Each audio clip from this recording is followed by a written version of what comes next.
letting the cat out the bag. Period.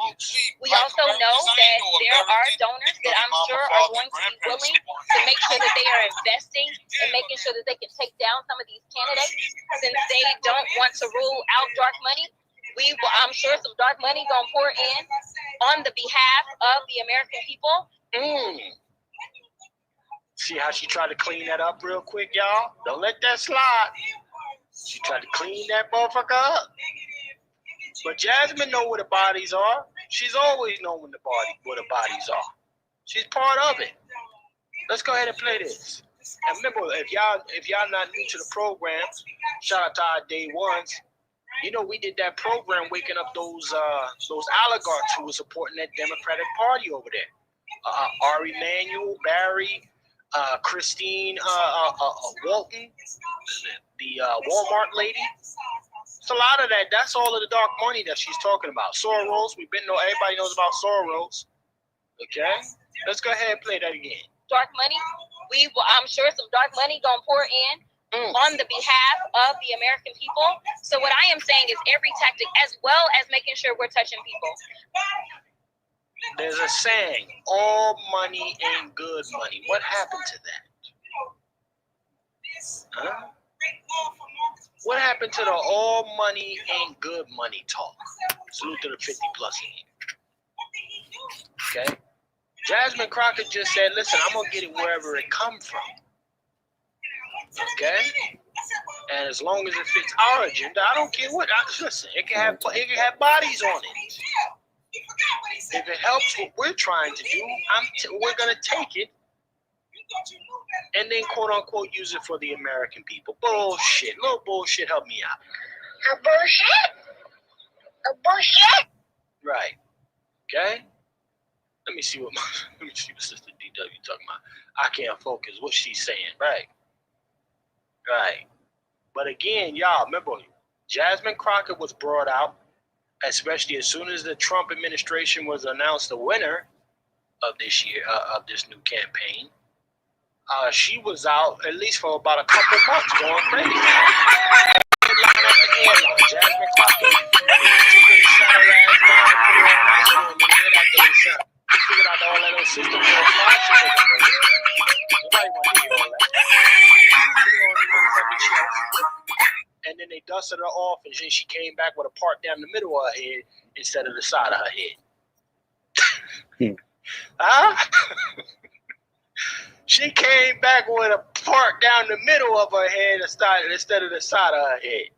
They sat her the fuck down and reprogrammed her. They sat her down and reprogrammed her. Said, we're going to stop telling you all this shit. Okay? But you know what? We're going to leave that right there, man. Dark money in the chat, family. Where do y'all think that dark money is coming from? When she says dark money, who do you think fits that demographic as far as supporting whatever agenda's coming out? Huh? I like to put a little name to the assumptions, per se. So to speak. Salute to everybody that's in here right now, 50 plus. Shout out to our brother Kev for sending the first contribution of tonight's broadcast. We don't plan to be in here super late tonight, ladies and gentlemen. I want to wake up this Hulk Hogan thing and then go right into, hopefully your boy Obama is going to be seeing some jail time. Okay? Now, shout out to everybody that's in the building. Shout out to everybody. Actually, let me put some respect on Kev real quick for the contribution. Kev, I appreciate you, man. Salute for coming through. Thank you, brother Kev.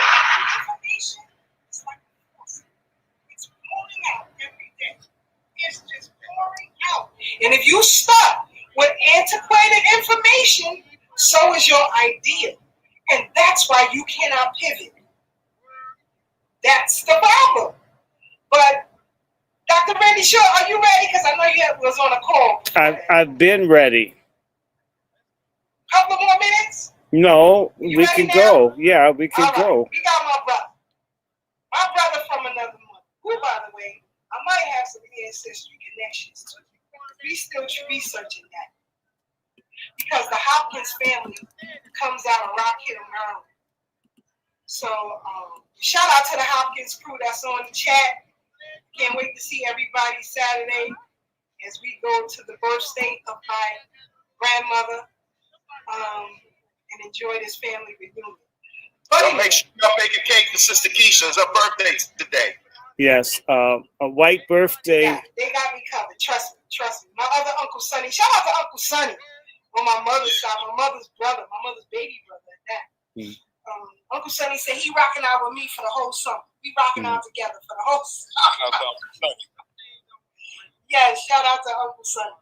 But anyway, you know, my brother from another mother has been on this for quite some time. Yes. And you know, when I first brought Dr. Short to New York to speak at the United African Movement as a fundraiser for the Freedom Retreat for Boys and Girls, it was the Pan-Africanists who said, who the hell is this guy? I'm like, what? Where you been at? That's what I want to know. So I pointed the brother to a documentary film that he had given commentary on. And he said, oh, okay. But like I said, here is a Black American brother with expertise and knowledge, because the UAM, whether they agree with your perspective or not, that wasn't the goal. That wasn't the issue. As long as you had information for the community, we let you come up in it and do your thing physically. So when I talked to Dr. Randy Short and I said, you got to come up to New York, we got to get you at the Freedom Retreat fundraiser. I want you to meet Miss Maddox, right? So we were down in D.C. anyway on a field trip, and we were at Tony Browder's Thurgood Marshall Center over there. And so Dr. Short came through to meet up everybody. So again, even in that Pan-African movement, there was a bit of a pushback. But because of my relationship with Mrs. Maddox, it wouldn't have been a problem for me to get him or anybody else that I wanted to speak with, because she trusted my work. And she trusted that my goal was to reinvigorate the UAM with the next generation. And so I worked very hard to do that. But it went beyond that with Dr. Short, and it became a friendship for real. He himself has faced some challenges, his mom as well. But recently, my husband himself faced some serious life-threatening health challenges. In fact, they brought him back to life twice in my home. I'm about to talk. You all don't know that, but that's what Sister Kay Fighter was going through behind the scenes. So hold on. About to start. As they admitted my husband in trying to bring him back to life, I received a text from Dr. Randy Short. And I don't often answer texts right away. It depends on where I am, who I'm around, and so on and so forth. But I immediately responded back to him, and I let him know what was going on. When I tell you this brother has been praying for me and my husband consistently, having prayer circles, that's my brother. And so any commentary or disrespect to Randy Short, you got a problem with me. Because he has given himself tirelessly to not only our movement, to Pan-Africanists, who now want to shut him out of the conversation, if you will. But they can't, because he got a force with him right now. So they can't.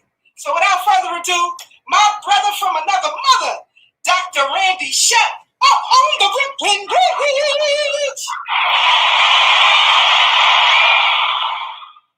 I brought white Jesus with me. I hope no Pan-Africanists get mad. But they believe in him. Don't be taking no shorts here. No, but you know what?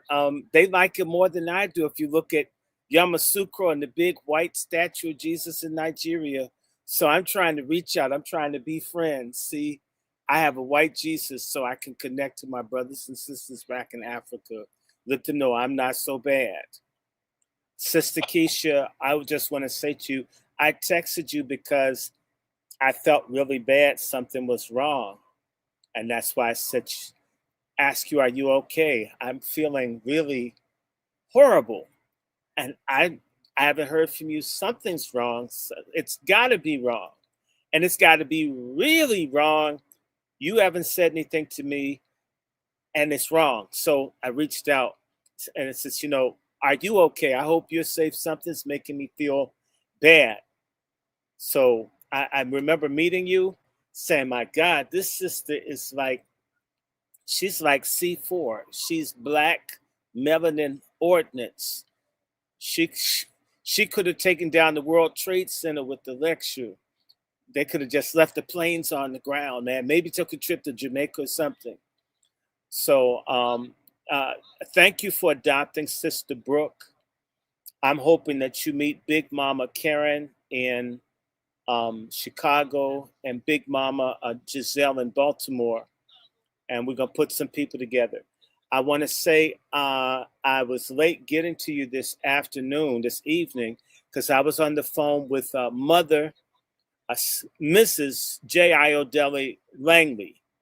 If you know anything about J.I.O. Langley, one of the fathers of scholastic Pan-Africanism, one of my mentors, we spent 2 hours with her trashing how Africans treat Black Americans. And I would love to introduce you to her because she's very proud of me. And it was her husband in particular, a Gambian Pan-Africanist, that told me that Black Americans were going to have to fight against tribalistic Africans that were not trying to build bridges, but were trying to take everything they could. Not This man was yelling at me saying, I see you doing all this stuff for Africans. Do you know that these people here are trying to undermine you? And he cut me off. No, they talk to me. They hate you. And he says, I'm angry. You guys helped us. All you did was support us, and they don't appreciate you. And so this is my teacher. And so you can Google, he's a professor at Howard, educated at Edinburgh University. He has a book, Ideologies of Black Power in Africa. He's a Pan-Africanist scholar, bar none. Okay, I was educated by Pan-Africanists, another one, Dr. Suleiman Yang, a relative of mine, because I know my family in Africa. Okay, and I got family in Brazil. Told me his fear was that Africans were going to destroy Black Americans. They're going to eliminate the Black identity. That was his fear. And one of the last times I saw him in his office before he had a major heart attack or stroke. These are two Black men from Gambia who looked them up, Suleiman Yang. These are real people. They were not haters of Africa. They weren't ashamed of anything, telling me as one of their favorite students, their concern for Black Americans. Okay, so then when people tell me, oh, nope. I know what it's like. My parents had African exchange students live with us from time I'm like 9, 10 years old. The African liberation meetings for Zimbabwe held in my house. The beginning of the boycott of Ugandan coffee to stop Idi Amin from killing people that were Christian and dissidents in Uganda was launched from my house. I launched the Stop the Genocide campaign in Darfur in 2004. Okay, and I can go on. So I've been doing work all along for people, Afro-Latins, as well, English-speaking, French-speaking, Portuguese-speaking, as well as on the African continent. Okay, I'm one of the few people that spoke up for Gaddafi when they started the slavery and the genocide in Libya. I've had several friends killed. But I'm a reciprocal Pan-Africanist. It's not unilateral that I love you and give to you and you give me the finger. Okay, there should be reciprocity. There is nothing. Pan means all. All means everybody's making a contribution. If you're just taking out of the pan, you're a thug, you're a scammer. And what I was saying to Sister Keisha, and I'm saying it to other people, is whether people like folks like me or not, October 1st is the beginning of Tethergeddon. You know, there's Armageddon in Revelation in the Bible where God comes down and destroys the enemies of Israel. Well, now the white supremacists are going to destroy the tethers that have been sucking our blood, not trying to be our brothers and sisters. Tethergeddon is here. They're going to change the visa status, all of that stuff. Now, understand me. I know what it's like to even to fight for people to get asylum from Mauritania, from Sudan, and from other countries. So it's not like I don't have some interest and concern about Africa, the Caribbean. Again, my PhD is in African studies. And so, you know, and have friends. In fact, as recently as a week ago, I'm sitting across the table from a gentleman who ran for president of Gabon, who's asked me to help set up an educational module for people in Gabon for them to know about Black American history. Because I've made it clear we can't work with you if you don't know who we are and what we've been through.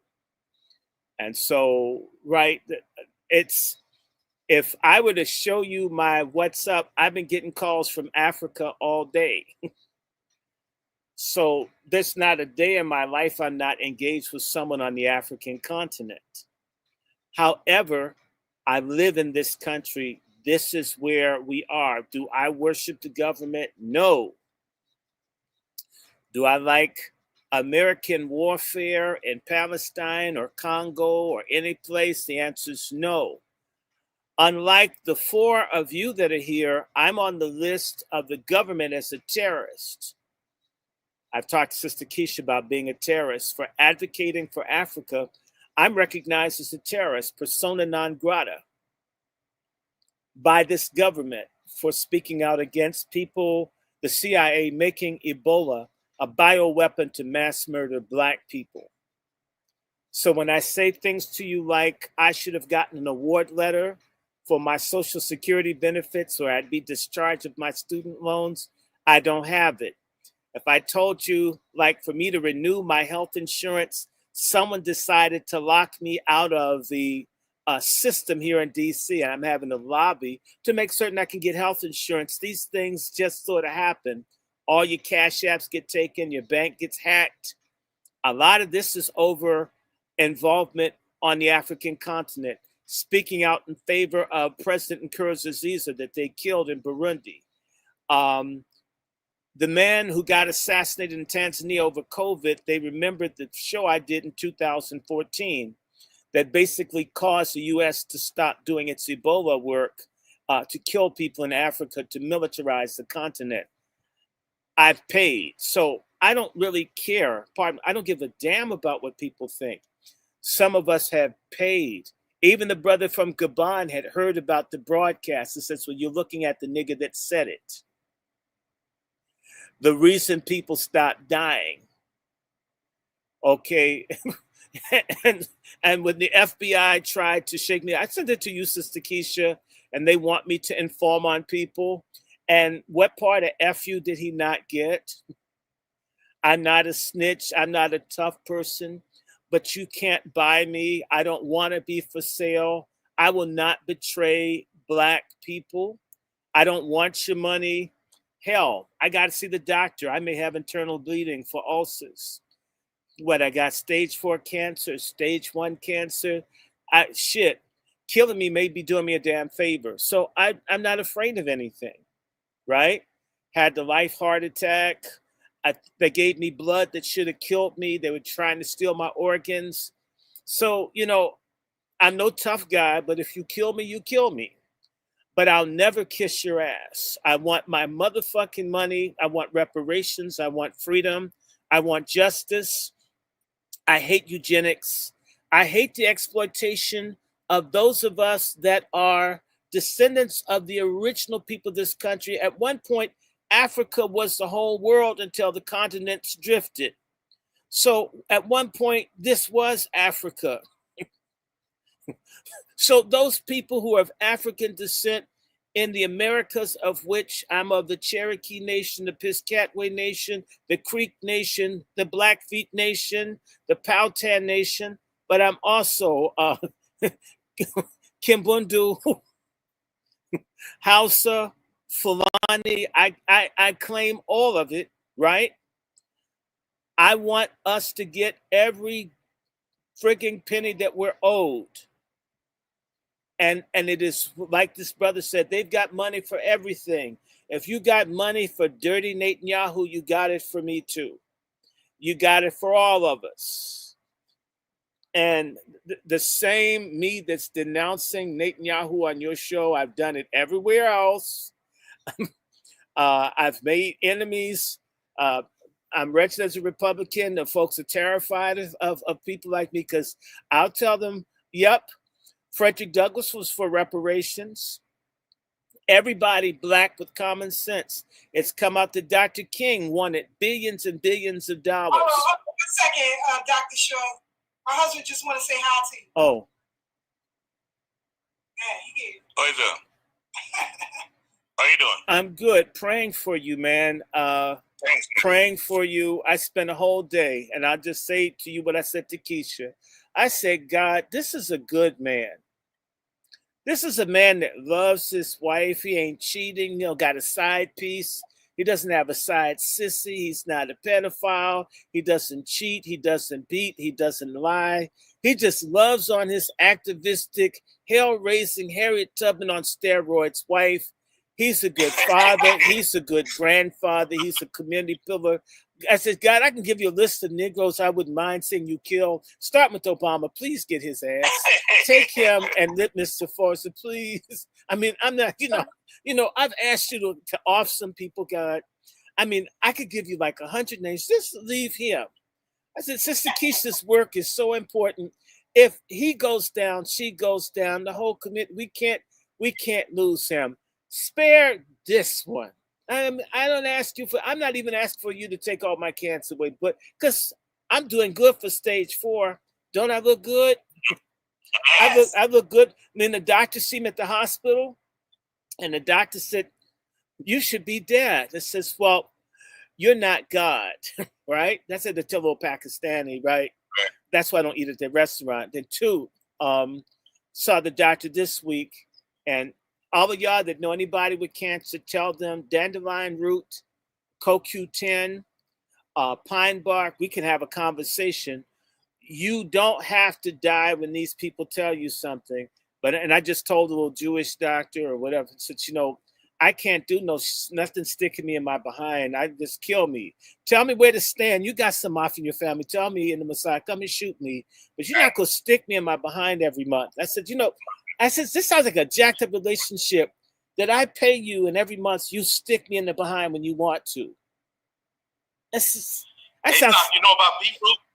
I got beetroot. Look, I have everything except Obama's genuine woman that he loves within my house. Because I don't think he's ever loved anybody, man. That's a wicked man. You got to meet Big Mama, who will tell you that Obama was a crackhead queen back in Chicago. I've been telling you about him. I've been telling people, Ofagagate's no good. And I feel especially good, the little nasty communists that happen to be GCP. You know what that means, Sister Keisha. The one that got me kicked out of the Green Party for calling Obama Ofaga on the Roland Martin show. Oh, Lord. His memorial service is August 3rd. You know I'm not going. And by the way, his name means black men in Yiddish. I'm still not going. Hold on, Dr. Shaw. I just want him to go lay down. I don't want him to stand up here. No. You take care of him. So people, nice to see you. People, we got to come together. And it is not the idea of a unified black people globally that anybody has a problem with. What we have is people who think building a bridge of unity, coming out of people's tribalism and so forth, is a bridge too far. Okay, when you look at blacks in Britain, they aren't making the kind of progress that they could make. Why? Because they fight amongst themselves. They don't see each other as black. They see, I'm from St. Vincent, I'm from Antigua, I'm from Montserrat, I'm from Jamaica, I'm from Guyana, right? I'm from Barbuda, I'm from Bermuda, I'm from Canada, I'm from Kenya. And nobody said, hey, we're all black. The cops are killing them by the hundreds. Beatings, stabbings, and they're too tribal to be a force to demand respect. Look at how a handful of Muslims have the white folks in London and in England trembling, and yet there are millions of people there that are black, but they can't come together. Or I'm a black Briton. My mother's white, my father's a Nigerian, or I'm a Windrush person and I'm biracial.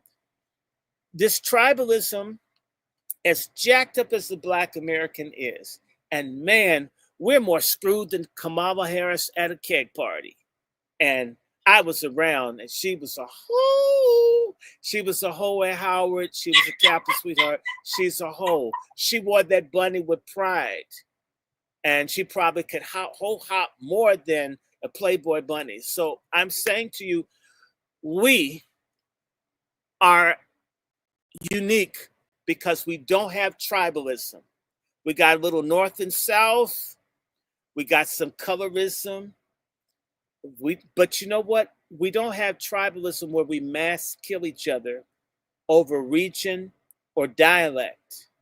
And that is unique among all the people in the so-called black world. And do you know, instead of people seeing that as a blessing, the other people see us as suckers because we identify with them based on how they look, or they see it as a weakness. They don't say, hey, I can come to America and I can be accepted and belong. No questions asked. If you don't act against the community and you're cool, we can love you. There'll be somebody here that will like you, that will take you in. That ain't so all over the world. That ain't so. You can go certain places, as the brother was saying. I would tell anybody, I was at the house of the ambassador of Ghana before they did their year of return thing. And he let me know, and I got witnesses that the ambassador of Ghana said he didn't think the year of return would mean anything. And in reality, it was a resource grab from black Americans to bail out Ghana. Say that again, Dr. Shaw. Say that one more time. The year of return was a resource grab and a bailout for Ghana. Black Americans saved the economy of Ghana and have been keeping it up, whether we're aware of it or not. In fact, the presence of black Americans has put enough cash in the Ghanaian economy that they didn't have to crack open their behinds and support LGBTQ being pushed by the Biden administration for 4 important years. Okay? Check this out. Now, you said what you just said. Yes, I said what I said. I stand by what I was at his house in Potomac, Maryland. I was there. He told me we were eating some chicken with no seasoning on it. I'll never forget. And they even had African servants with Scottish kilts on, not kente cloth, but clothes from Scotland. It blew my mind. I said, that's okay. Let me hold my white Jesus support squeeze to her. Help me, white Jesus. Help me. Help. Oh, Dr. Short, it's so funny you say that, because that was a question I was going to pose on another platform. How many people went to the year of return? And just like you said, it was a money grab. It was a money grab. Yes. Yeah. It's a money grab. I had a group. They don't. I saw all the prices go up. Yeah. From the year prior. I went out there 2016, 17, 18, and 19. And the prices went through the roof for 2019. Do you know that the Ghanaians are complaining? here. It says it right here. The Ghanaians are complaining. Hold on 1 second, Dr. Joe. I just want to read this real quick. The purpose of the sixth region is to bridge the gap between Africa and its global diaspora, promote cultural, economic, and political cooperation, support the development, of the continent by using what? Diaspora skills, capital, and influence. Okay. You know what? There's a phoniness to that because I asked the ambassador, is there any way for the year of return stuff to be shown here for the people that can't afford or would be a hardship to go to Ghana to see it, like in a public library for people to see it, or it could be streamed? They made no provisions for that to be shared with the Black American grassroots. Wasn't something they cared about or thought about. And I said, so could there be something long lasting that at least benefited the people there? The ambassador's wife told me something, that Ghana is basically the health center for many countries in West Africa. And that's when she dropped the bomb that Ghana had only 16 respirators for babies. 16. A country of at least 30 million people in Ghana. Somebody pull it up. Let me get my phone and check. I know Ghana's got to have close to 30 million people. And they've got, it's 30. It's 30? It's 30. Good. Forgive me. I don't like bad. I like when I say something to you, you can come and check me. And you could correct me if I'm wrong. I don't want to give bad. There are 30 million people in Ghana. They have 16 respirators. The average hospital in this country probably has 20 or more, which means Ghana has fewer respirators in their hospital and in their country than a decent sized hospital in this country. So I said, well, would you like us to help raise money or get donations of respirators to Ghana? And the wife told me, and this was interesting, you can do whatever you want to help us, but we can't put anything in writing or official. So in other words, we don't want you broke Black Americans. We don't want to be connected to you, even though we would take the respirators. We wouldn't write a letter of support for you to ask on our behalf. Get that. You see, a lot of Black Americans have this obsession with kings and queens, and I would highly recommend that you start taking time to really look at what happens with kings and queens. As I talked to Sister Keisha about lineage, and much to my surprise, if I've done the lineage research right, I come from multiple lines of kings and queens. I supposedly have a king in my family who had a hot poker put up his ass because he was gay. What kings and queens aren't necessarily what we need. We've dealt with the lack of freedom, democracy, and choice with white people for 500 years.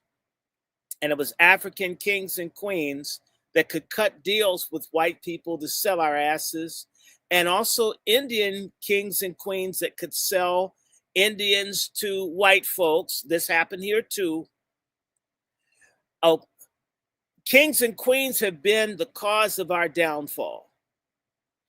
Instead, we need a Black, independent, self-reliant people's yeomanry where we're together and all of us are strong. All of us are doing well, and not a small percentage. This boule, these traitor Black Greeks and degenerates in the secret societies that misrule us, who steal 90% of the Black income and undermine us, whether it's your mayor or Gayor, as I have. We have a Gayor, and I think LA has a Gayor. Have you ever noticed that Karen Bass, she looks like the Jewish actor Edward G. Robinson? Yep. She does. She looks just like him. Yep. And every time I look at her, she just looks evil. She is evil. I want to say to you, first of all, she's not foundational Black American. She's Afro Latina, and she was married to a dude that looked like the old El Paso guy without the sombrero. So she's a swirl. She doesn't dig us. And I also think because she's a Delta, as I say, Delta coat hanger, because they're for abortion and LGBTQ. Sure they are. They're twisted. Some hard, bad-looking sisters. Yes, I'm talking about y'all. In fact, you know what? Y'all could end the war in Gaza. Just parachute some of the worst-looking ones over there. Hamas would throw down their arms and shit. They'd be ready. Just get these holes out of here. We'll surrender. We'll come out of the tunnels. Just get back. These Greeks that, brother, because we get a lot of pushback. People get mad because we call them tellers, but you are. They hold on. You know what? Wait. I'm gonna tell you what they called us at Howard. What the Caribbeans called us in their Caribbean Student Association called Black Americans Yankee niggers.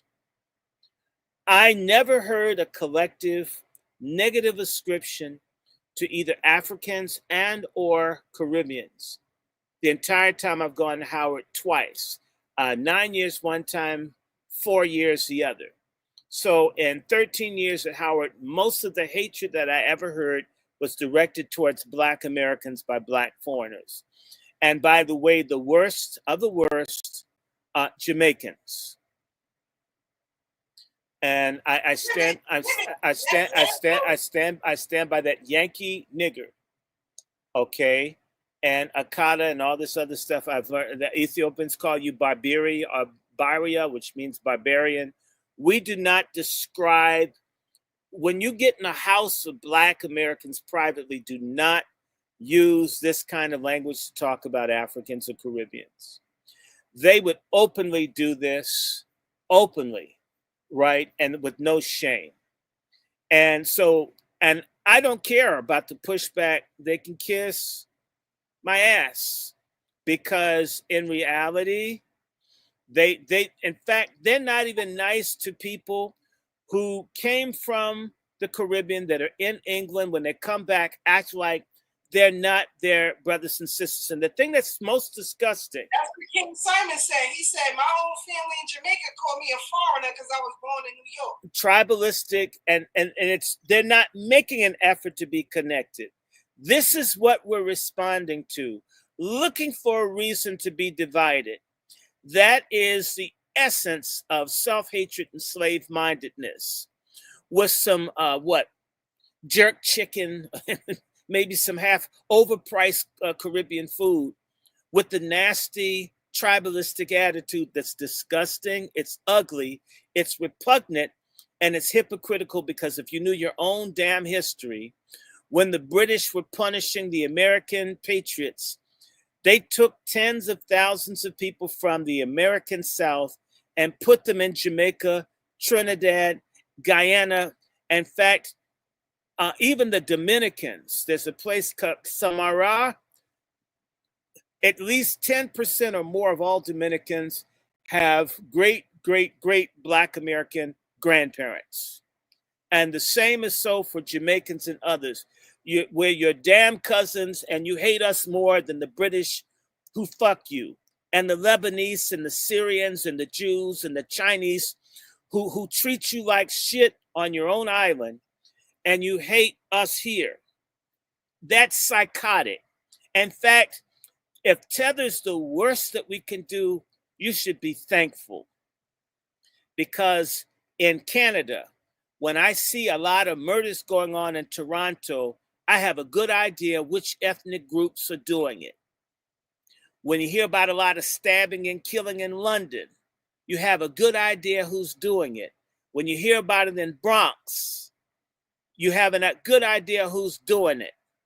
Because it's a culture of self-hatred and extreme violence that goes through elements of various communities in the Caribbean. We have some sorry Black American criminals who get a lot of attention, but these days, a lot of the people committing murder, rape, beheading someone, a Jamaican dude in Staten Island, threw a baby in a trash chute within the last day.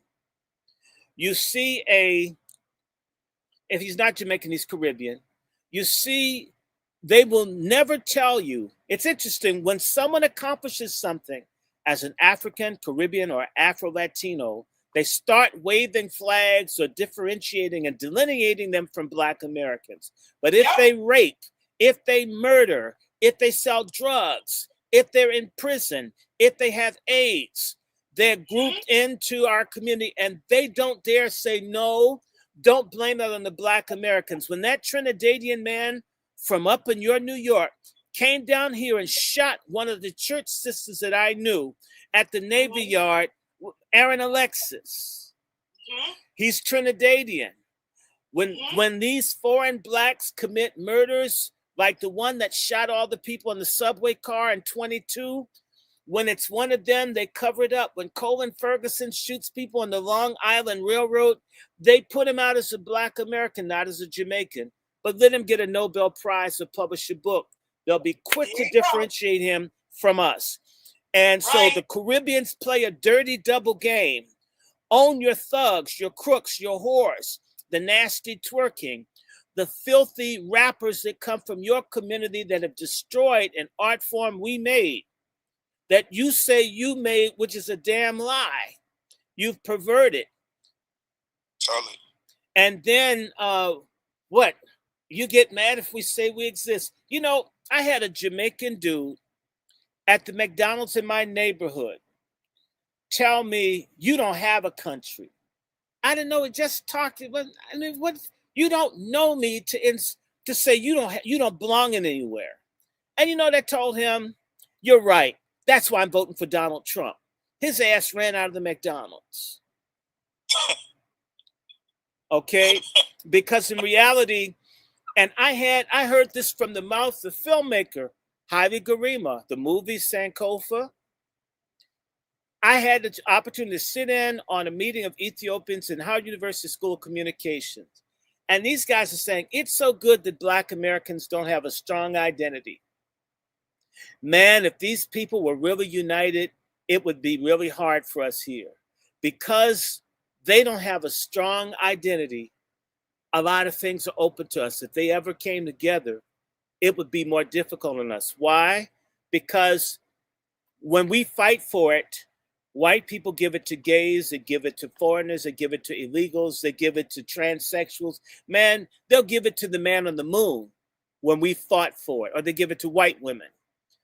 When we start consolidating and coming together and saying, this is my pie, not yours, as I had to tell a Jamaican who's in my house, eating my food, and proceeds to call Black Americans lazy and stingy, and you're eating my fucking curry chicken. And I told him, nigga, put that chicken back in my pot. This is what you mean. Well, I'm a Black American.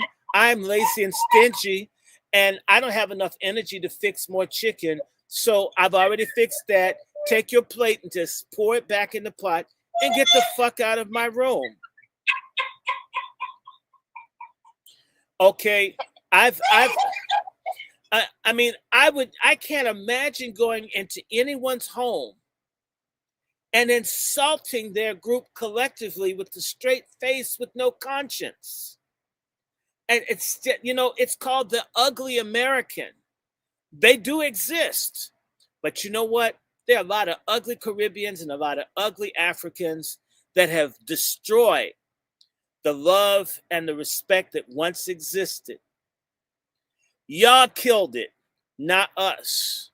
We got tired of you stabbing the Black baby in the crib that loved everybody. And that's why this has happened. You did it. And everywhere you guys go, in Australia, you're not unified. In New Zealand, you're not unified. In Canada, you're not unified. In Mexico, you're not unified. You're not unified in Panama. You're not unified in Ecuador. You're not unified in Brazil. The only place you can come together is where Black folks take the hell and the abuse, and you guys make backdoor deals with those people who hate us. And we take all the punishment and you get the reward.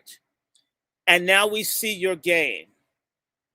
That is what's happening now. It is not a hatred. It's not hating where you're from. It isn't where the hell you're from. It's how your ass acts when you get here. Act like family. You're in my house. As Taz says, you are in my house now.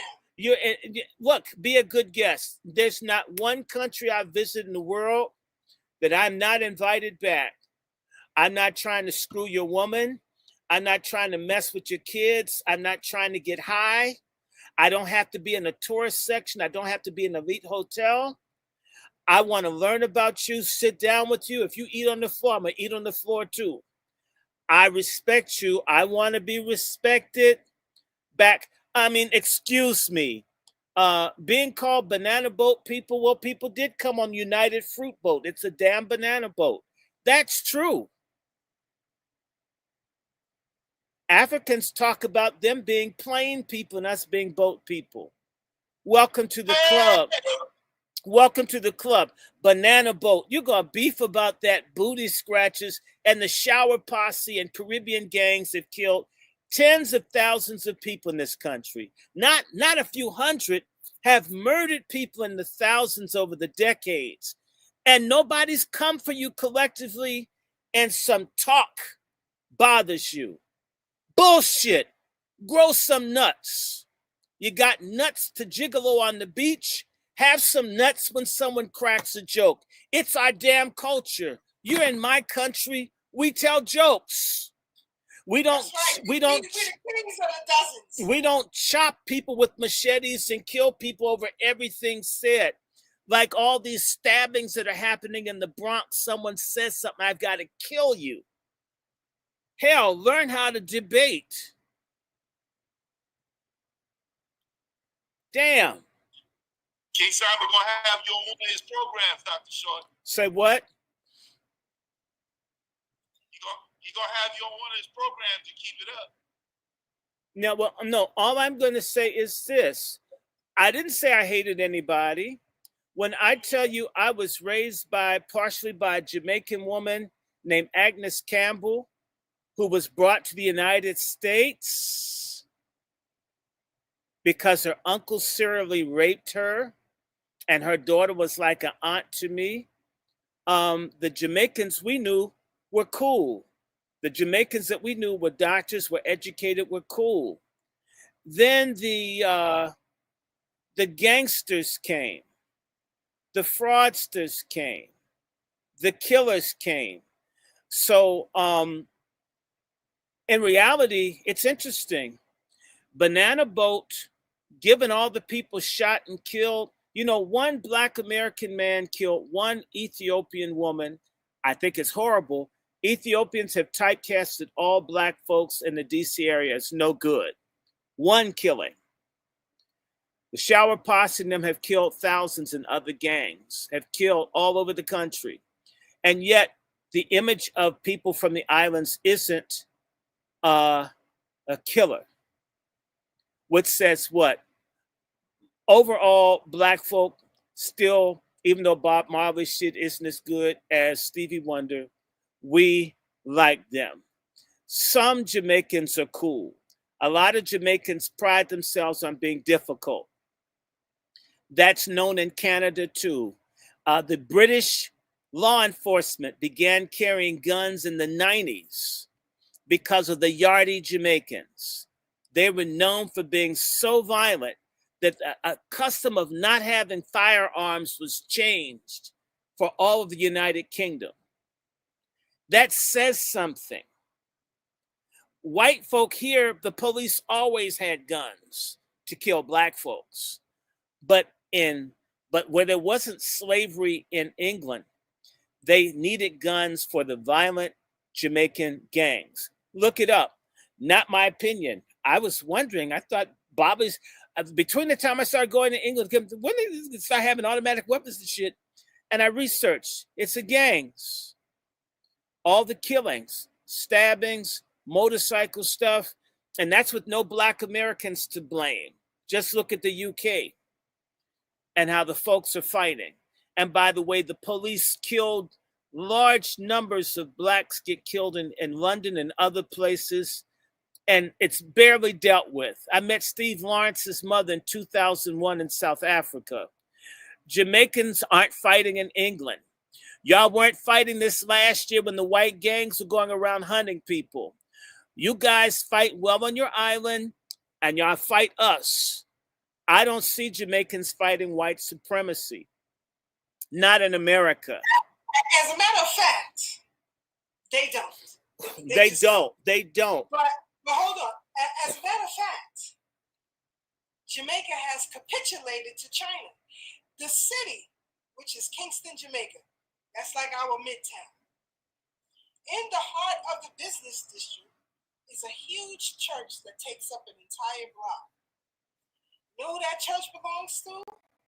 The Chinese. In Chinese writing. Mm-hmm. So again, like Garvey said, we have a race consciousness like no other. That's why he came here. He said that Black Americans were the peer of all Negroes. He said that. He messed up, like I said, when he deviated and thought he was better than. That's where he fell off. And he not only deviated, the Black folks down in the South where you could get lynched for being a Garveyite couldn't get any help. They took our money, but they didn't want us. Okay? My family's in D.C. in part because my great-grandfather was a Garveyite and had to get out of Washington, Georgia. Had to get his family out. My grandmother had to move here. The UNIA wasn't there for the people down south. They took the money and they stayed up in the big cities where there were numbers. And by the way, could talk to the Ku Klux Klan, but wouldn't even come and see about the brothers and sisters on the front lines.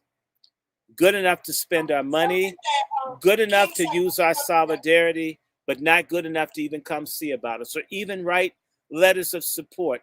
You could even meet with white eugenicists that didn't even want us to exist. Marcus Garvey. And when he went back to Jamaica, as much crap as people talk, the people in Jamaica stoned him. Marcus Garvey was never stoned by Black Americans. Marcus Garvey got set up by the British government, the French government, the American government, and people in the Boule, who, by the way, in America, many members of the Boule are Caribbean. The Boule is internationalist. They always welcome in Africans and Caribbeans as long as you don't care about the Black American grassroots. The Jamaicans need to repent. And so Tethergeddon is coming. Hold on, he put this up. Yeah, Tethergeddon. We're going to get into that. You're going to go right in after this. But I want to address this because he said the politicians sold out Jamaica. Absolutely right. But they are Black people. So again, as Black people in a Black country, as a Black nation, 99% Black. Damn. Right. And no control. Shit. And they fight and they're fighters, Keisha. He said they're fighters. And the politicians serve the people. Instead of dealing with the politics and dealing with those who sold out the country, that was a little bit too hard. So you deviated and went to another land, or your family deviated and went to another land because they didn't want to deal with the muck and mire of what was going on in Jamaica. Still to this day, although they say they are developing, growing, and moving forward, where is the influx of people going back home? Okay. There isn't any. There is. Because, like Garvey said, our race consciousness is what makes us the fighters that we are. And unfortunately, y'all ain't got that. They ain't fighting. And in fact, did you see how light-skinned this new prime minister? How come all the prime ministers are light-skinned in Jamaica? I mean, they're browns and they're not even Black. They take colorism. Huh? They usually have breeds. My point is they're browns. They're not even Black Jamaicans. They don't even identify with those people. And by the way, let's go back to when we were younger, Sister Keisha. Remember how Michael Manley, who was light-skinned, was up against Sayaga, who wasn't even born in Jamaica, and you had two near white men and you had thousands of dead Black Jamaicans killing each other over a choice of which half-breed person, and Sayaga won.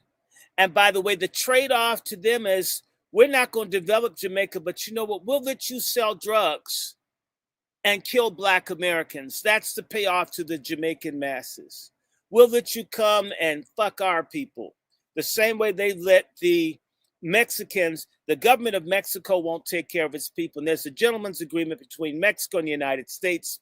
Screw the Black Americans. The agreement with Korea, screw the Black Americans. And it's amazing. When I was in the hospital with my mother back in March, there's a nurse, I'm forgetting her name, but I have her picture. She was very nasty to me when I was in the hospital this month last year. And she claimed she couldn't find veins, and she wasn't nice to me. She was mean, gave me bad IVs. And she heard me talking to someone about Jamaican politics, a brother I know from the Bronx, South Bronx. And then she asked me, what are you? And I said, what difference does it make? Well, what are you? I says, I'm an American. She says, well, what are your family? They're American too.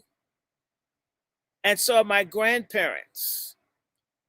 Says, and I asked her, why do I have to be from your country for you to treat me properly as a patient?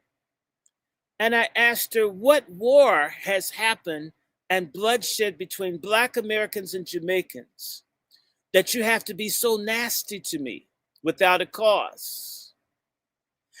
I don't keep you from selling your pineapple or produce. I didn't create CARICOM. The white people whose asses you suck and kiss did that. Why kick me? She got quiet. She's not going to admit. So in reality, these people are bullies. So someone saying banana boat, or somebody saying that, by the way, there are a whole bunch of Black people that come to this country that don't get those names. Black Brazilians don't have a pejorative term in this country. Blacks from Panama don't necessarily have a pejorative name in this country. Even though there's differences, Black from Haiti don't have a pejorative name in this country. It's specific people. Bahamian Blacks don't have a pejorative name in this country. It's people who come with a nasty attitude. Okay, Blacks from Guyana, and a lot of Blacks from Guyana hate the hell out of Black Americans, don't have a negative name. Black Tobagans and Trinidadians don't have a negative name.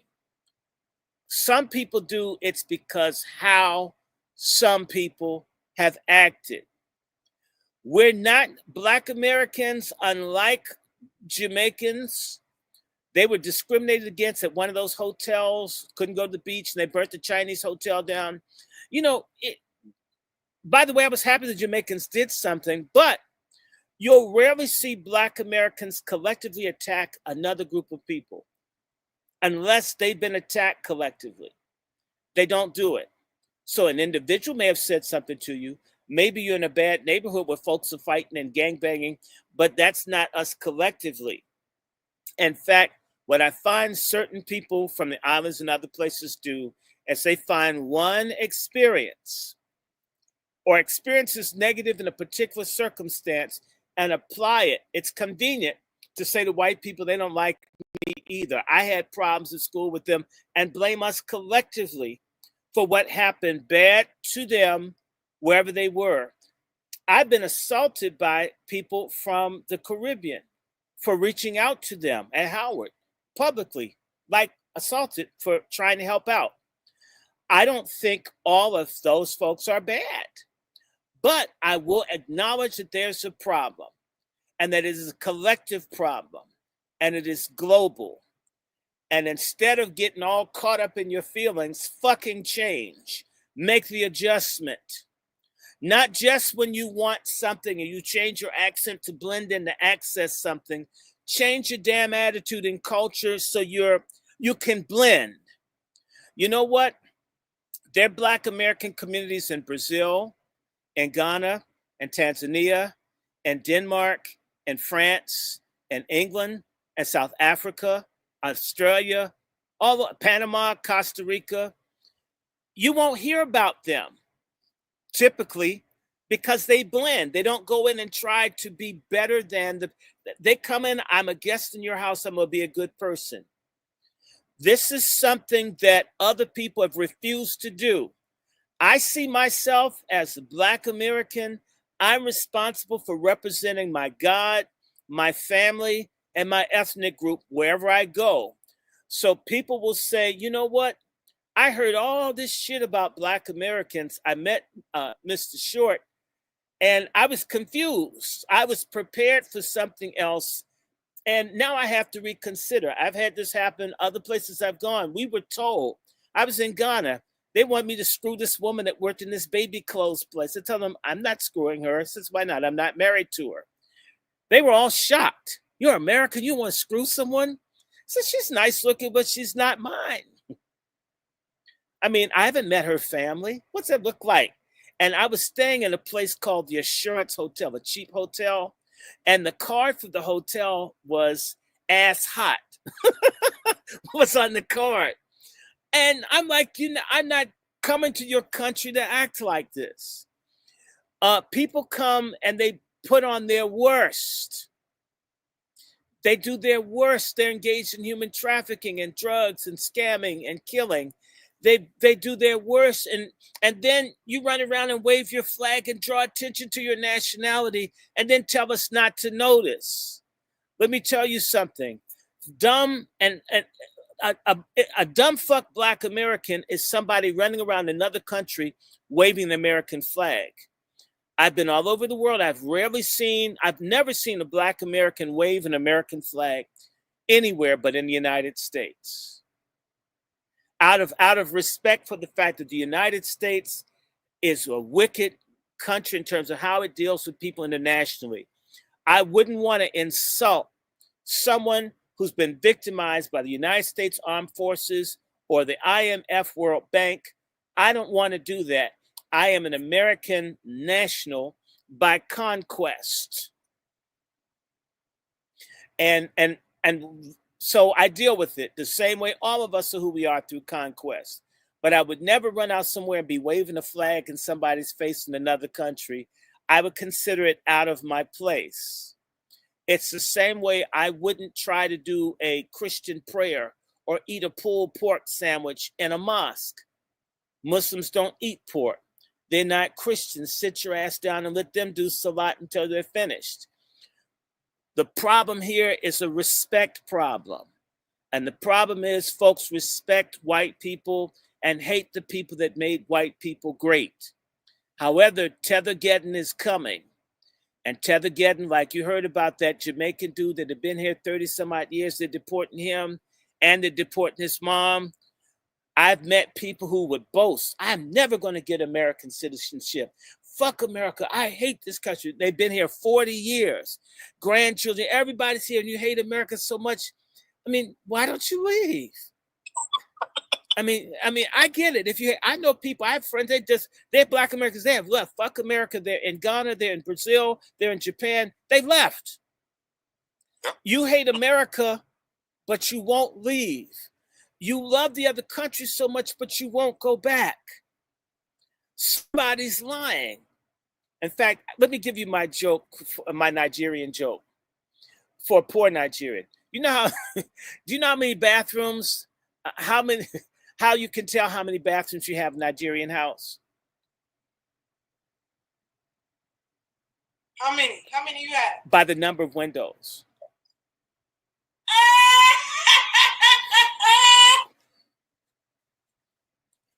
It's not everybody in Nigeria, the rich Nigerians, but some Nigerians are so poor, yes.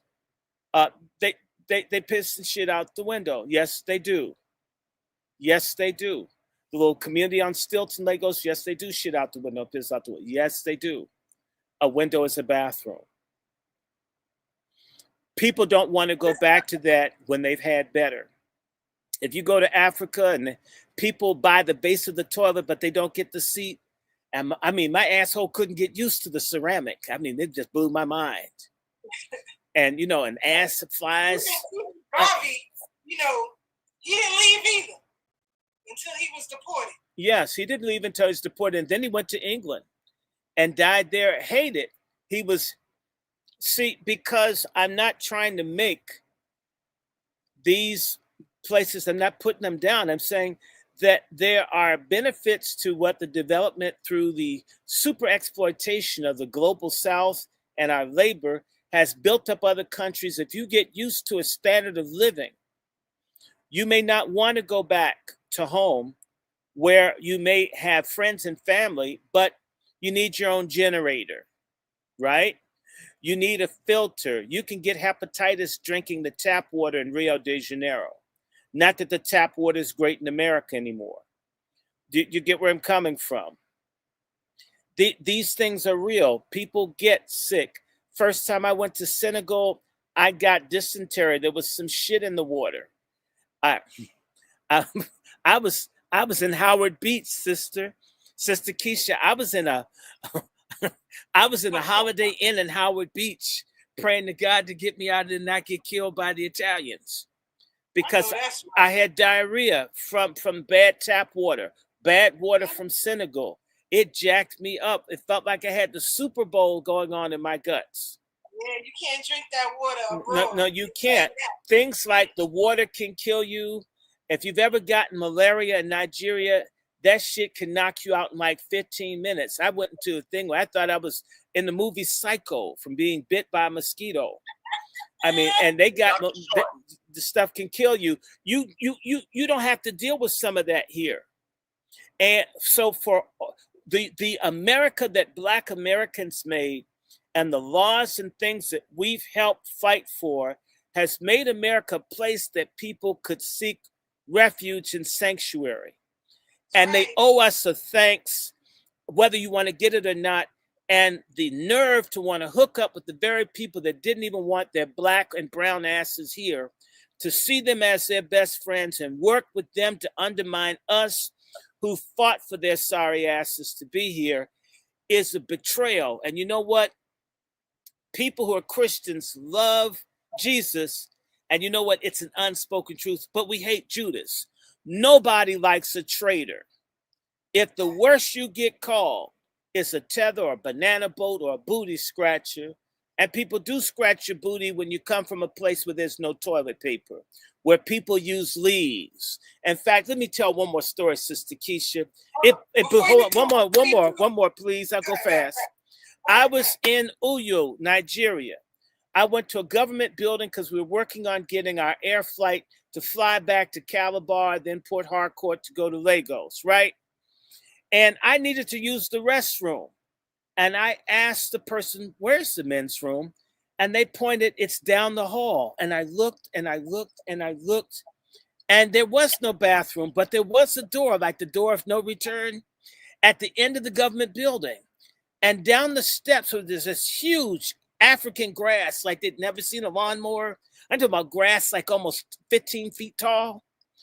And that was the bathroom. And the people would go out, I'm talking about a government building, and shit and piss in the grass. And I followed a woman out, and this sister who had a really long navy blue dress on that was pleated with black shoes on, she went out there to piss. And I'm not joking. This woman could direct her stream. I've never seen a woman that could piss almost like a man. I mean, she sent that thing straight down like the beam coming off the Enterprise on Star Trek. And she didn't get a speck of piss on her shoes. And once she was through pissing, she didn't wash her hands. She clicked her heels and went back in the building. They sometimes don't even have bathrooms. And I mean, no toilet paper, no hand sanitizer. So you might just pick your booty if you had to shit and there was no toilet paper unless you used some grass. True indeed, brother. True indeed. We came to the end of our program, but I want to read this quote from Dr. Martin Luther King. Because we all love King, but I have never heard anyone say this quote.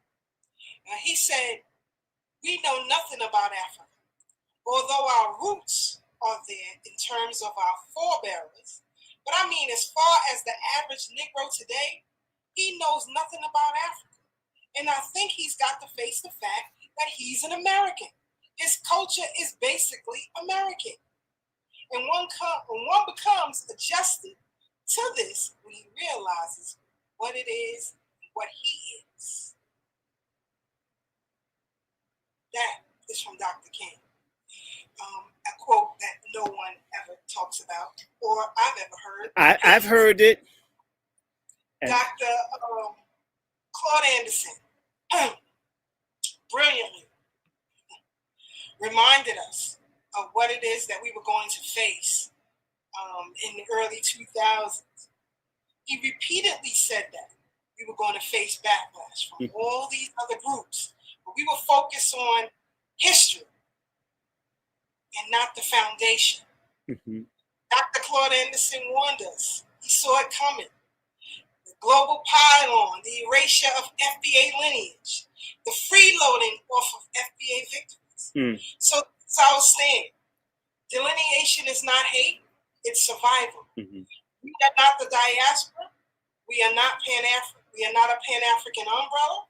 We are foundational Black Americans, the descendants of American chattel slavery, the children of freedmen. This culture is ours. This lineage is ours. These reparations, ours. And from here on out, we guard what we built. The late Paul Mooney, Louisiana native, he says, there are only two kinds of Black people in America today. You either running free or you running scared. How you running? Sister Keisha, I want to bring to your attention, right there at New York University, a Senegalese United Nations rapporteur and scholar by the name of Doudou Diné, in 1995, 30 years ago, wrote a report saying that Africans and Caribbeans were the main threat, or one of the major threats to the advancement of Black Americans. And none other than that sexual predator by the name of Bill Clinton had this man run out of the United States. This is from the United Nations High Commission on Human Rights, concerned about our situation, said this 30 years ago. I've had people curse at me for quoting. They keep saying the UN. I said, right, well, they're the ones that sent the rapporteur. But you know what? I call it scam Africanism. We have a lot of cowards here that wear kente cloth and tie-dye. They're all sleeping with white people, or they're gay, or they're on some kind of drug or some kind of stupid religion, right? Leave the little chickens and shit alone, right? Okay. Leave the goats alone. I like goats too. These people believe in this fake ass Alex Haley roots. I keep telling people, you know this, Sister Keisha. Alex Haley was a government agent. He pimped out my family's lineage and other people's stuff. He didn't even write the book Roots. Other people put shit in.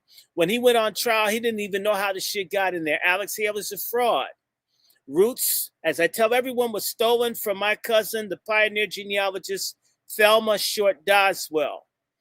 Alex Haley never gave his history. So they got Negroes looking backwards, wanting some rustic village and shit. We should want modernity. We should want what we have now, toilet and toilet paper and deodorant. I mean, modern inventions to a lot of people when they get here, shit.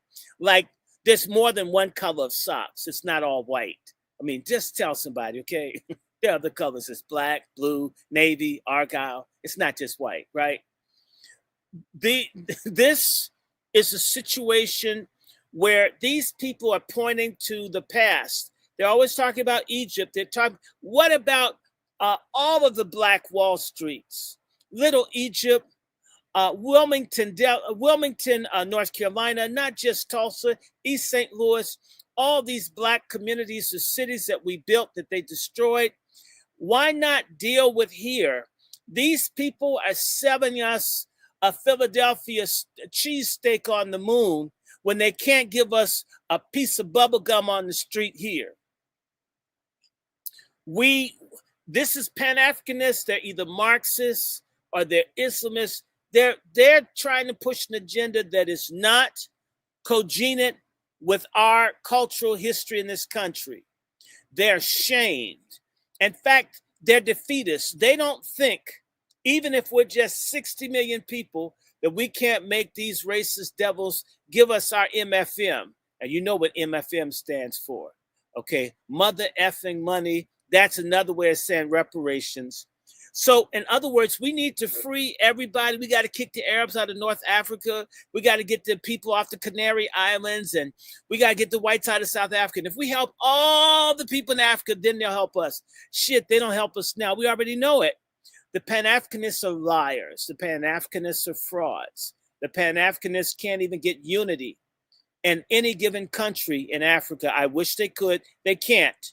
But in reality, we are the best model of Pan-Africanism because we come from 1,200 different African groups, hundreds of Native American groups. We're blended with people from South and Central America as well as Europe, and we're a unified Black people, more unified than anybody else. We're the essence of Pan-Africanism. I tell people I have a Stalinist view of Pan-Africanism. Before Stalin, Lenin and all these people wanted global communism. They're going to have communism everywhere. And Stalin says, no, make communism work in one place, and then you can take it somewhere else. We need to make our foundational Black American, ADOS, Freedmen, Pan-Africanism, and Aboriginalism work here for us, and let the other people catch our dust as we develop ourselves, instead of running and begging for somebody with no deodorant, with cowrie shells on the hat, that wants to kill a goat. Don't tell me about their future. Most of these people don't know anything about Africa or their history either. I'm saying this to you as a teacher, meeting Africans that don't know, have traveled less of Africa than I have. Don't even know you're African till you get to America, and don't want to admit to being Black except for when you want to get something. We don't need it. That's it, brother. We gotta close it out. We gotta get up out of here. We definitely appreciate Dr. Randy Short giving us the what to, and all you tethers who've been out of pocket. You're going to continue to get this work, as he said. Yeah, Tethergeddon is coming. You know what? Y'all may as well invest in some luggage because y'all asses got to go. You know, can I sing my song? Leaving on a nice plane, won't see your vulgar ass again. Leaving on a nice plane. So kiss me and smile for me. Go back to your shithole country. Cause you're leaving on a nice plane. Okay. Right? Won't see your illegal ass again. Leaving. Right? Gotta go, brother. Gotta go. Okay. Bye. You, Dr. Shaw, always follow him on all your social media platforms. And if you would like to hear more from Dr. Shaw, he has written several books that you can now purchase on Amazon or Amazon.com. Sorry. And if you have Prime, you get that free shipping. So definitely purchase his work. The Angry Black Men's Book Club. And Sister Keisha, you know, they took down all my Cash Apps. You know, I've been raising hell with that punk ass dude that started, you know, DeRay McKesson, the one that looked like the chimpanzee from the, the Planet of the Apes Part 2 with the blue jacket on? You know, the one that messed up stuff in Ferguson. So, you know, they took all my Cash Apps. They're going to make my ass be broke. Since they can't shut you up, if they can't shut you up there, they'll make you broke or they'll shoot you. But anyway, just Angry Black Men's Book Club. And you know, and your feelings will get hurt if you're not correct. And by the way, I love everybody that loves us. Okay, right? And I can say to you, I've given tens of thousands of dollars to various people throughout the diaspora, and I'll keep doing it. So the Bible says where your heart is, so is the treasury. So I have love for people, but you can't fuck us in our home country.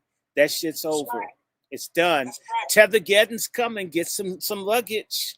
Start selling those homes And brothers, don't get married to anybody that's not a citizen for the next 120 days, because a lot of folk are gonna start. I mean, they're gonna rain sex. And sisters, please don't take the pipe. I know he's built like he's got a plantain, but it's not worth the poison plantain. Let him go home. Okay. Viagra's still on sale. You don't have to go that way. Okay. All right, brother. All right. I'll see y'all.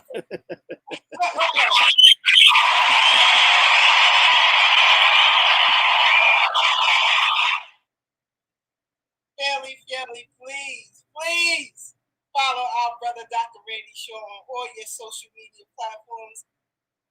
Okay, y'all. So I was on Thorough Black Talk, and I'm just trying to raise everybody's awareness to Tethergeddon.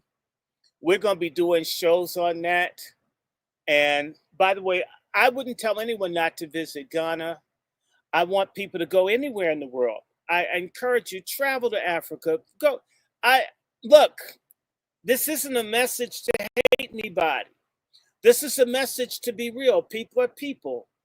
The reason that the transatlantic slave trade happens is because people in Africa had wars and fights and tensions. And some of our ancestors got screwed in the downstroke. I'm not saying hate anybody. I'm not saying I don't have African lineage. I like anybody I come from, even the damn slave masters. You can't undo your lineage. Travel to Africa, but go understanding African people. They're great ones, they're nice ones.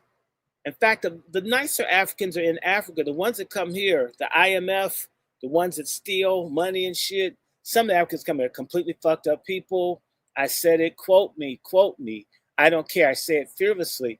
You meet regular Africans, they like the people here, but the people back in Africa have been robbed by the ones who come here. Okay, I'm not trying to put all Africans down. Love me some good African people. And that's how I've stayed in touch with people, 25 years, people have been and so forth. So I'm not trying to put hatred. I'm saying,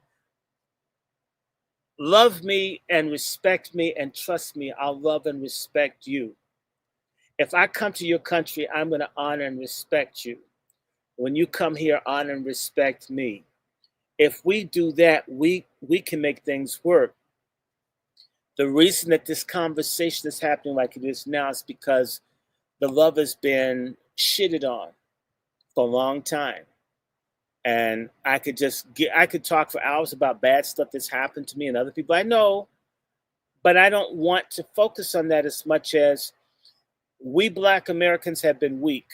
We haven't loved and built up and respected and come to terms with who we are. And other people have taken advantage of us. It's sort of like being a drunkard in Mardi Gras. You have a whole bunch of money in your wallet and you're pissy drunk and you fall out. Someone may pick your pocket.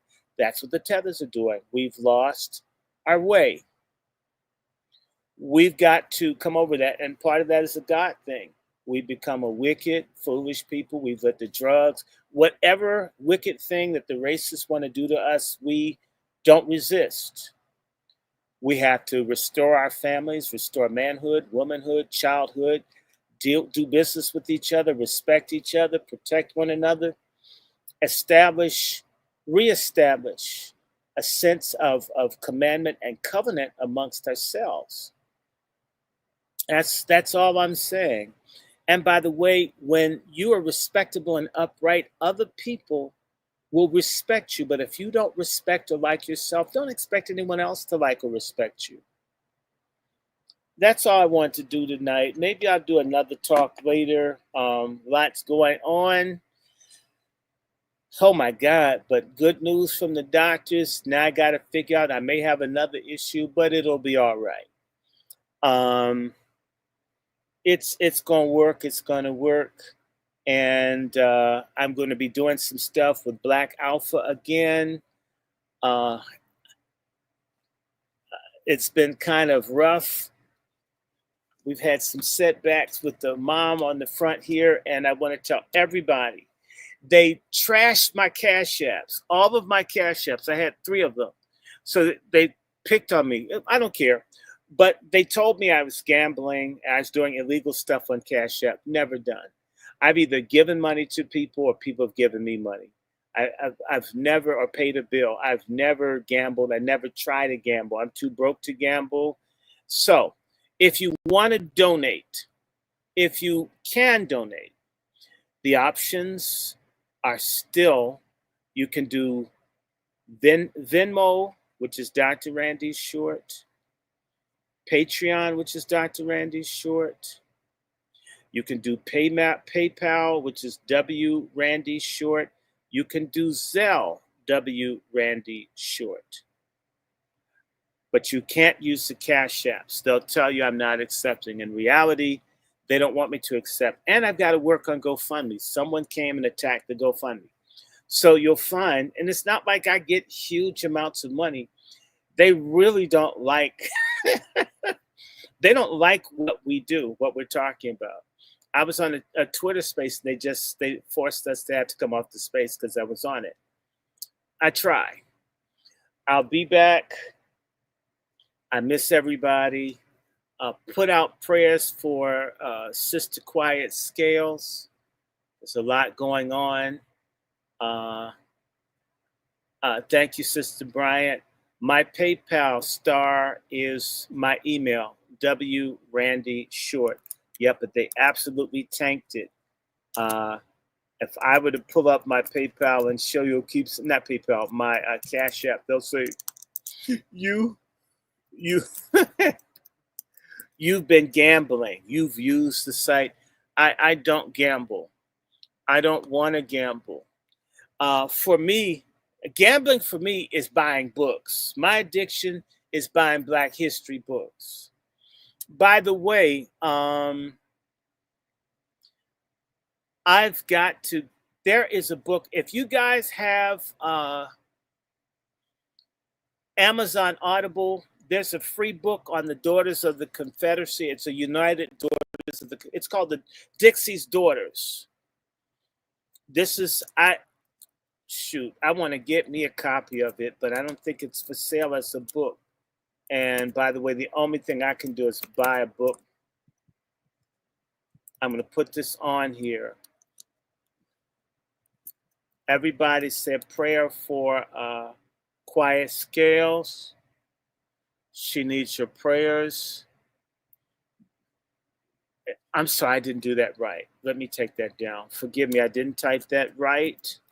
I don't want you looking for the wrong thing and say, Dr. Short, I didn't find it. If you have Amazon Audible, you've got to check this thing out. And it shows how the white feminist Klanswomen have destroyed Black history and how white women laid the foundation for intellectual white supremacy. And so for all the folks who talk about allies, stop it, please. Okay, and also, I think if I don't have a situation with our air conditioner has been off and it's been kicking our behind, a lot of crazy things happen. You know, it's hot, the ice maker broke, the air conditioner stopped working, and it's been a trip keeping my mother cool. But we'll get there. We should get that fixed Saturday. I hope it doesn't interrupt Salt. I do have some stuff to talk about. And I want to let y'all know, Sunday, if you're in the D.C. area, Dr. Stella Emanuel and all the doctors that know about the fraud around the jab are going to be on the steps of the Supreme Court Sunday. I'm going to try to make that. I also want to bring to everybody's attention on Saturday, and I'm probably going to do an announcement on it. Sister Jag and I are going to be doing a show where she's going to break her silence on, you know, shitty trial. And that's going to be interesting. And thank you for praying again. Very good news. I'll say it to anyone. I believe that the CoQ10 guinea henweed tea, and the dandelion helped bring my PSA down by about 120 points. I'm not saying that's the only thing, but that's key. If you know people fighting with cancer, I look, once I get this a little bit more, I have a better idea. I also want to point out to people that this stuff is curable. For a person that's, at supposedly at a death stage, this is what 4 is supposed to mean. Hell, God's been good to me with stage 4. Prayer matters, love matters, peace matters. Be calm, be good to yourself, watch what you eat. Again, if for all those people who have donated and want to donate, all you got to do is do it in Patreon. You can do it in Zelle, which is my email, wrandyshort@gmail. My PayPal is wrandyshort@gmail. And of course, you can do Dr. Randy Short in Patreon, or you can do Dr. Randy Short in Venmo. But that will work. But yep, they attacked the Cash App and they hacked my bank card. There were 3 states where someone gave my number out. But that should work itself out. Thank God it's towards the end of the month. Love that welfare. We will be talking about Tethergeddon very, very soon. I'm not talking about 10 days from now. So let me let you guys go. I'll see y'all. Love and peace.